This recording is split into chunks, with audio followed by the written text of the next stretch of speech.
خبر شامل کرتے ہیں میرپور آزاد کشمیر سے۔ برمنگھم یوکے سے چودھری شاہد مرزا، راشد مرزا یاور، امجد چودھری، عرفان غضنفر اور دیگر ساتھیوں کی طرف سے ممتاز مسلم لیگی رہنما خواجہ جہانگیر کو ڈنر دیا گیا۔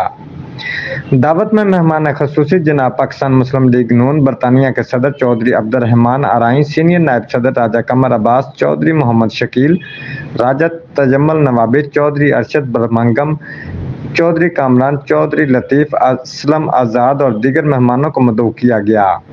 آنے والے تمام مہمانوں کا پرتپاک استقبال کیا گیا اور مالا پہنائی گئیں۔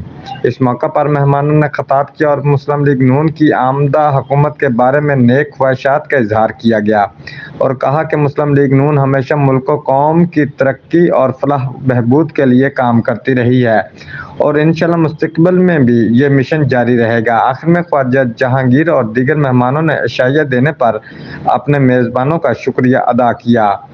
Report Raja Akram Shaheen, bureau chief, Geo express news, Mirpur Azad Kashmir.